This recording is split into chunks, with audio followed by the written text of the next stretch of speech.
Raising healthy calves is the best way to save the future of your farm because calves are the future herds of the farm. Today, I want to be talking about how to raise a healthy calf on the farm.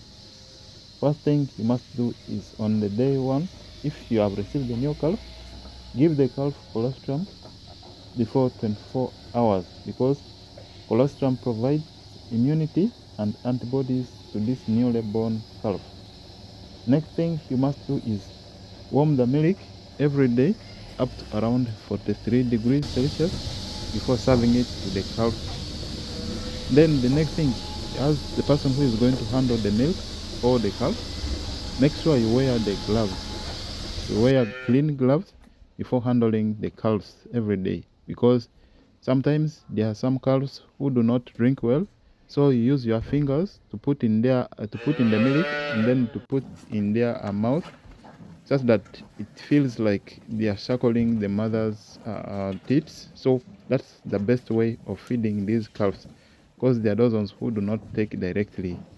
And then the other thing is after feeding these calves with the warm milk, then what you should not forget is always giving them some concentrates to eat because every day it's required in their body that calves are supposed to be introduced maybe when they have reached like 3 to 4 days.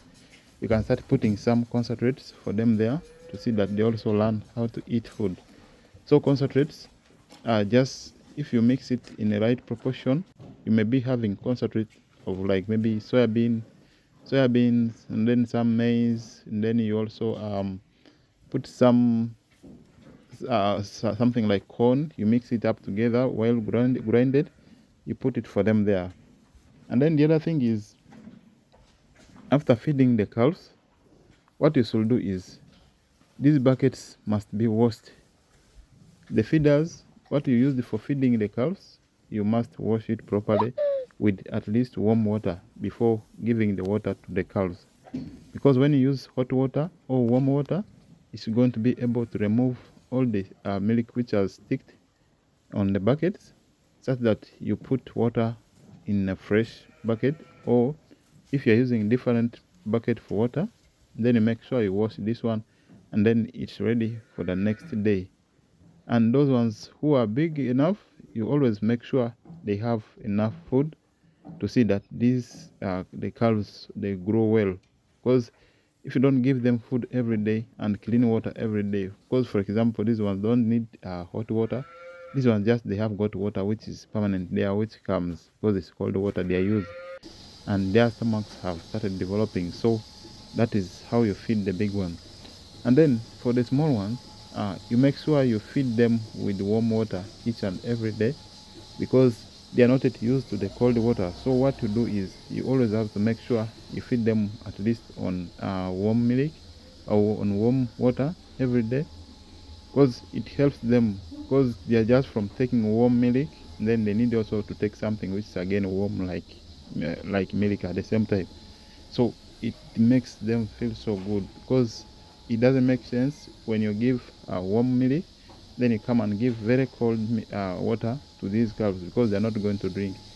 Because in most cases the calves also they feel thirsty after drinking the milk. So that's why you see immediately every day after drinking milk, the calf, when you put water there, they may think like maybe even on the first day it's like water, it's like milk. So they start drinking this one immediately. Or after eating the concentrates, because they're always eating every day. They're learning how to eat different things. So after eating the concentrate, they feel like they want to drink some water. So they always feel very thirsty, and then they go for water, and they start drinking water. Then for the sick cows, you may either give them you may be washing these buckets with the different brushes. For example, those ones who are sick, you give them a different brush, and then those ones who are healthy, you use different brush for washing their buckets or the buckets which they are using for drinking the milk. So that's how you will avoid and raise healthy calves. So when you use clean brushes, you will know, or you use different brushes, you're not going to be able to move the you're not going to be able to infect other calves. So if you like this video, consider subscribing and sharing. See you in the next one.